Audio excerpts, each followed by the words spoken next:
तो वेलकम है फ्रेंड्स। दोस्तों, इस वीडियो में हम लोग बात करने वाले हैं पॉलिटिकल साइंस सेमेस्टर 5। फिर से बता दूं, पॉलिटिकल साइंस सेमेस्टर 5 का डीएसई पेपर 2। ठीक, fifth semester political science honours DSE paper 2 का पूरा पीडीएफ दे रहा हूं। ठीक, पहले जान लीजिए कि किस टाइप के क्वेश्चन आते हैं और यह पेपर किससे संबंधित है। तो यह जो पेपर है, पेपर का नाम है इंटरनेशनल ऑर्गेनाइजेशन, यानी कि अंतर्राष्ट्रीय संस्था। इसमें जो आपको पढ़ने को मिलेगा, देखने को, उसमें आपको पढ़ना होगा इंटरनेशनल ऑर्गेनाइजेशन, जैसे कि यूनाइटेड स्टेट हो गया, WHO हो गया यानी कि वर्ल्ड हेल्थ ऑर्गेनाइजेशन हो गया, IMF यानी कि इंटरनेशनल मॉनेटरी फंड जिसे अंतर्राष्ट्रीय मुद्रा कोष कहते हैं, यूनेस्को हो गया जो विश्व धरोहर स्थल घोषित करता है उसके बारे में, और WTO यानी कि वर्ल्ड ट्रेड ऑर्गेनाइजेशन जिसे विश्व व्यापार संगठन कहते हैं। उसके बाद यूरोपियन यूनियन यानी कि यूरोपीय संघ के बारे में पढ़ना होगा। विश्व शांति क्या है उसके बारे में पढ़ना होगा। उसके बाद जो आपने नाम सुना होगा ओपेक, जो एक्सपोर्टिंग कंट्रीज होते हैं पेट्रोलियम के, उसका है। ग्रुप 8 पढ़ना होगा। उसके बाद आपको पढ़ना होगा सार्क जिसे दक्षिण बोलते हैं, फिर आसियान पढ़ना होगा। तो कुल मिलाकर आपको विश्व के जितने भी क्षेत्रीय और अंतर्राष्ट्रीय संगठन हैं उसके बारे में इस पेपर में पूछा जाता है। तो आइए देखते हैं किस टाइप के प्रश्न पूछे जाते हैं और उसका आंसर क्या होगा। तो पहला प्रश्न आता है, अंतर्राष्ट्रीय संगठन प्रकृति एवं विकास का वर्णन करें। Discuss the nature and development of international organization. ठीक, ये हो गया पहला प्रश्न। इसका उत्तर देख सकते हैं और प्रत्येक प्रश्न आपका मैं यहाँ पे 12 से 13 क्वेश्चन करवा दूंगा। उसमें 4 प्रश्न आपके एग्जाम में आने ही आने हैं, एकदम 100% श्योर हो जाइए। ठीक, दूसरा प्रश्न है, संयुक्त राष्ट्र संघ में महासभा का गठन एवं कार्य का वर्णन करना है। Explain the organization and functions of general assembly in UNO। तो जनरल असेंबली जो होता है UNO का, महासभा और सुरक्षा परिषद, दो महत्वपूर्ण अंग हैं। इन सब के बारे में पूछ सकता है, तो इसे आप अच्छे से कर लें। अब आइए देखते हैं हमारा तीसरा प्रश्न। तो आप यहाँ से भी अगर पढ़ लेंगे तो मोटा मोटा अनुमान आपको हो जाएगा, नहीं तो आप क्वेश्चन को नोट करते जाइए और इसका आंसर खोजते जाइए अपने बुक से चाहे गूगल से। तीसरा प्रश्न है, अंतर्राष्ट्रीय शांति और सुरक्षा की स्थापना में संयुक्त राष्ट्र की प्रासंगिकता बताएं। ठीक, अंतर्राष्ट्रीय शांति और सुरक्षा की अकॉर्डिंग क्या रोल निभाता है संयुक्त राष्ट्र संघ, ये आपको बताना है। तो 2022 में तो पता चल ही गया कि संयुक्त राष्ट्र संघ केवल एक दहाड़ता हुआ शेर है, लेकिन उसके दांत नहीं हैं। ठीक, नाम का वो दहाड़ता है, क्योंकि देख रहे हैं रूस ने पूरा तबाह कर दिया यूक्रेन को, लेकिन कुछ भी संयुक्त राष्ट्र संघ बोला नहीं। ऐसे में एक्शन लेना चाहिए था। खैर, वो पॉलिटिक्स की बात है, हमको तो लिखना है, लेकिन बाद में तो यही सब करना है। ठीक ना, तो इस सब के बारे में भी ध्यान देना है। चौथा प्रश्न है, संयुक्त राष्ट्र संघ के अंतर्गत न्यास परिषद के गठन एवं कार्यों का वर्णन करें। Discuss the organization and functions of, ये क्या है, ट्रस्टीशिप काउंसिल इन UNO। ठीक, तो इसके अंतर्गत आपको बताना है कि न्यास परिषद, वर्तमान में तो न्यास परिषद को हटा दिया गया है, लेकिन पहले था। ठीक, अभी हट गया है। इसका क्या काम, कौन कौन से काम होते थे न्यास परिषद में, तो वो आपको बताना है। पांचवा प्रश्न है, संयुक्त राष्ट्र संघ के अंतर्गत आर्थिक एवं सामाजिक परिषद की भूमिका का वर्णन करना है। Explain the role of economic and social council in UNO। तो संयुक्त राष्ट्र संघ का एक बहुत ही महत्वपूर्ण अंग है आर्थिक और सामाजिक परिषद। इसका काम क्या है वो बताना है। इसके सदस्य कितने होते हैं, कितने वर्ष के लिए चुने जाते हैं। ठीक, इन सब के बारे में आपको बताना है। छठा प्रश्न आता है, सुरक्षा परिषद के गठन एवं कार्यों का वर्णन करें। Discuss the organization and functions of security council. तो आपको बताना है कि सुरक्षा परिषद जो है संयुक्त राष्ट्र संघ का सबसे महत्वपूर्ण अंग है, सबसे महत्वपूर्ण।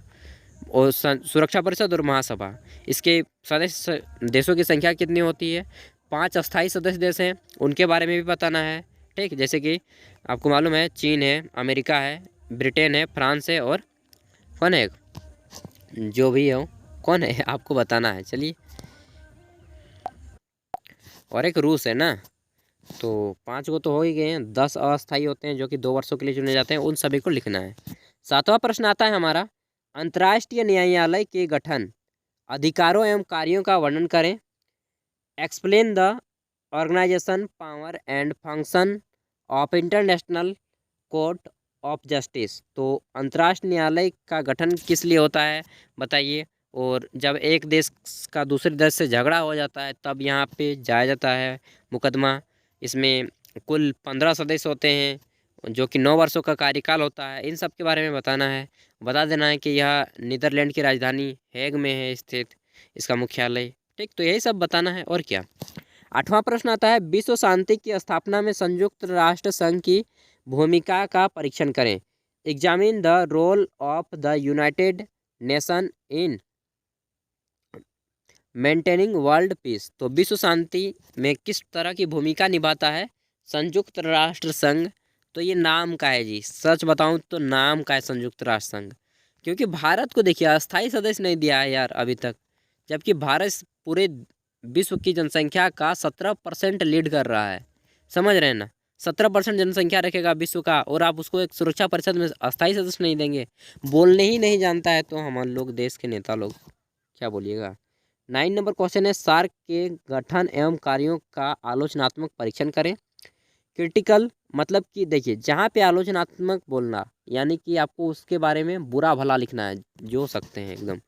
सार्क के बारे में बताइए कि इसकी कमजोरियाँ क्या क्या है। इसमें सदस्य देशों की संख्या वर्तमान समय में 9 है। ठीक, इसकी स्थापना कब हुई वो सब के बारे में बता देना है। इसका मुख्यालय काठमांडू में है, इस तरह बताना है। 10वां क्वेश्चन है, यूरोपीय यूनियन यानी कि यूरोपीय संघ के गठन एवं कार्यों का वर्णन करें।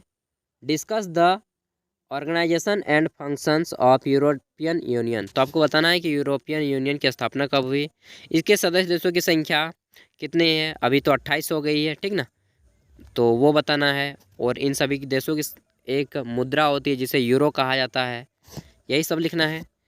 अब आता है हमारा 11वां प्रश्न, संयुक्त राष्ट्र में यूनेस्को की उपलब्धियों का वर्णन करें। तो बताना है कि यूनेस्को जो है एक विश्व स्तर की संस्था है और यह क्या करता है, बहुत सारे जो धरोहर होते हैं उसको देता है।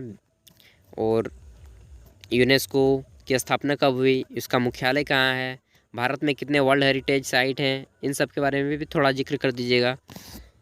12वां प्रश्न आता है दोस्तों, संयुक्त राष्ट्र संघ को अधिक प्रभावशाली बनाने के लिए संयुक्त राष्ट्र चार्टर्ड में, संयुक्त राष्ट्र चार्टर्ड मतलब कि संयुक्त राष्ट्र का जो संविधान है उसको चार्टर्ड कहा जाता है। ठीक, चार्टर में संशोधन के लिए सुझाव दीजिए। Give suggestion for the revision of UNO chartered for making the UNO more effective. तो देखिए ये जो चार्टर्ड था ना बहुत साल पुराना हो गया संयुक्त राष्ट्र संघ का, और बदलती दुनिया के साथ इसको बदला भी जाना चाहिए।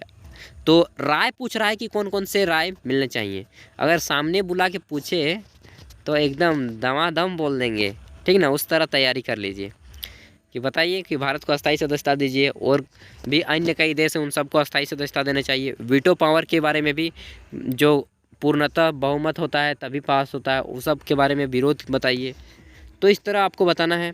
और बहुत सारे इसके अन्य पार्ट्स भी जुड़ने चाहिए, 6 ही अंगों में ना हो, तो इस तरह लिखना है टोटल। ठीक दोस्तों, अगर आपको किसी भी अन्य सब्जेक्ट का प्रीवियस ईयर क्वेश्चन पेपर देखना हो, चाहे आपको किसी भी कॉम्पिटिटिव एग्जाम का प्रीवियस ईयर क्वेश्चन पेपर देखना हो, चाहे यूपीएससी की बात हो, जेपीएससी की बात हो, जेएसएससी की बात हो, ठीक ना, कोई भी, तो आपको हमारे चैनल पे मिल जाएगा।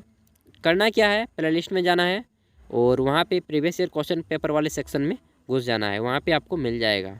ठीक, तो फिर मिलते हैं नेक्स्ट वीडियो के साथ। तब तक के लिए भाई पढ़िए, अपने हक के लिए लड़िए, खुद भी आगे बढ़िए, देश और राज्य को आगे बढ़ाइए। बेस्ट ऑफ लक, अच्छे से एग्जाम दीजिए। और इस पीडीएफ का लिंक मैं वीडियो के डिस्क्रिप्शन में दे रहा हूँ, वहाँ से डाउनलोड कर लीजिए। अगर आपका कोई दोस्त पढ़ रहा हो बीए में तो उन तक भी वीडियो को शेयर कर दीजिएगा। And thank you, bye bye. अच्छा, एक चीज़ बता दूं कि अभी जो आप ये पेपर देखने जा रहे हैं यह भारत के सभी यूनिवर्सिटियों के लिए है, कोई भी विशेष यूनिवर्सिटी के लिए नहीं है।